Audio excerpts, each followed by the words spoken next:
Vi ska nu titta på termokemi. Och namnet termokemi kommer ju, termo har ju med värme att göra. Och i det här avsnittet så det allra mest centrala begreppet är entalpi. Och begreppet entalpi, det kan översättas med värmeinnehållande energi eller den energi som finns lagrat i kemiska bindningar. Och beteckningen för entalpi har vi här, det är H då. Så på y-axeln här så har vi ett mått på entalpin, hur hög entalpin är hos en kemisk förening. Och om vi tänker oss två molekyler, vi har väte och vi har syre, och de ska reagera med varandra. Vi har väte, 2 stycken, och vi har syre med en dubbelbindning. De här 3 molekylerna ska reagera med varandra, bindningar ska brytas och vi ska bilda 2 stycken vattenmolekyler. Och om vi startar med reaktanterna först, så har de här bindningarna det finns en viss energi i dem, vilket gör att de här molekylerna har tillsammans en viss entalpi. Och de ligger alltså på den här nivån på entalpiskalan. Och när man ska bryta bindningar så går det åt energi. Det går åt energi att knäcka de här bindningarna. Om en H2-molekyl ska separeras och bilda fria väteatomer så går det åt energi. Och det gör att när den här reaktionen ska ske så måste man börja med att tillföra energi för att knäcka de här 3 bindningarna ska ju knäckas. Och det betyder att det går åt energi först för att göra detta. Och den här energin som går åt, den kallas för kan dölja det så länge, så håller vi på det. Den kallas för aktiveringsentalpi. Det är den energimängd som man måste komma över för att sätta igång reaktionen. Sen kommer det vara så att de här bindningarna kräver energi för att brytas. Men när nya bindningar bildas, det ska ju nämligen bildas 4 stycken bindningar mellan syre och väte. 1, 2, 3, 4 bindningar. Då frigörs det energi.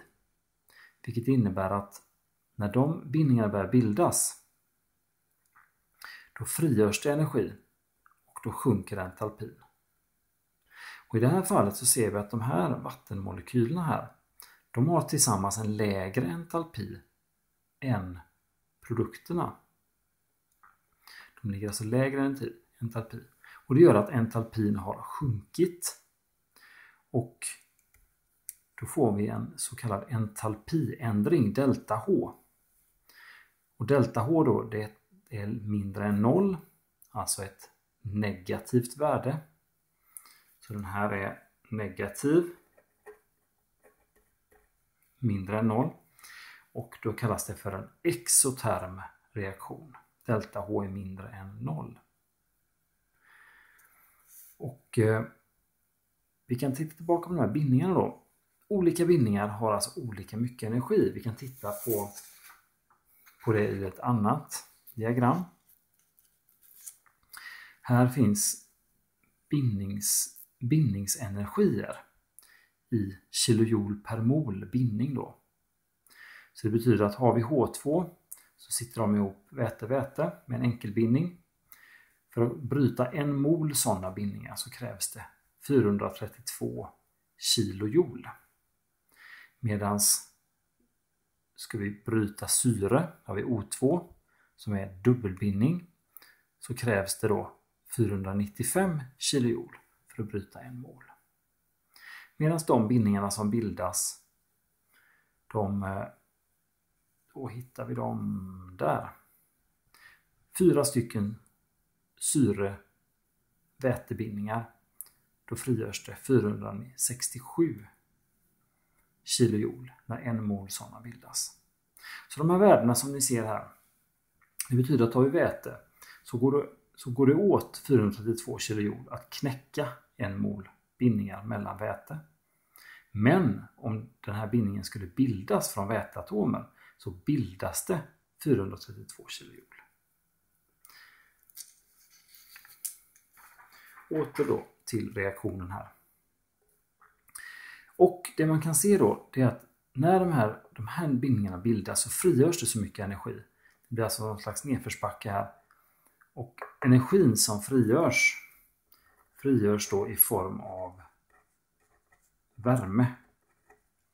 Produkterna har alltså lägre energi än reaktanterna och energiskillnaden här, delta H, har avgetts i form av värme. Och hur mycket värme som avges här, det kan vi då mäta. Och det är då ett sätt att bestämma delta H genom att se hur mycket värme som bildas. Och om vi tittar på den här reaktionen i annan aspekt, vi skriver upp den istället. Väte plus syre bildar vatten. Då har den här reaktionen ett delta H på minus 496 kilojoule. Det betyder att när 2 väte, en syremolekyl bildar 2 vattenmolekyler så frigörs det 496 kilojoule. Det är alltså det som är delta H i den här reaktionen. Och det där frigörs då som värme. Och eftersom den är negativ, ett minusvärde där, så är reaktionen exoterm, kallas detta då. Och vi kan också koppla in ett annat begrepp här, det står delta H och ett nedsänkt F. Det kallas då för bildningsentalpi. Ska vi inte blanda upp med bindningsentalpier som vi tittade på innan. Alltså energin som krävs för att bryta en bindning. Det här är bildningsentalpi. Och det är energin som frigörs eller upptas när 1 mol av en kemisk förening bildas utifrån sina grundämnen. Och det är ju det här fallet. Den kemiska föreningen vatten bildas utifrån syre och väte.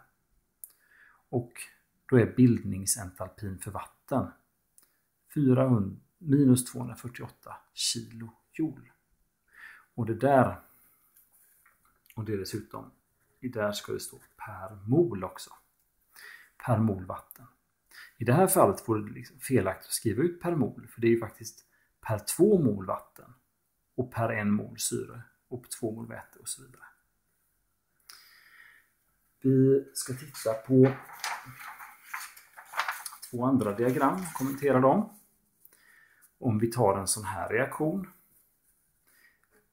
Reaktanterna X bildar produkten Y. I det här fallet vi har en aktiveringsentalpi. Och aktiveringsentalpin i det här fallet, den blir ju så här stor. Det är alltså för att sätta igång den här reaktionen så måste vi över den här höga pucken här då. Vi måste tillföra den här energin.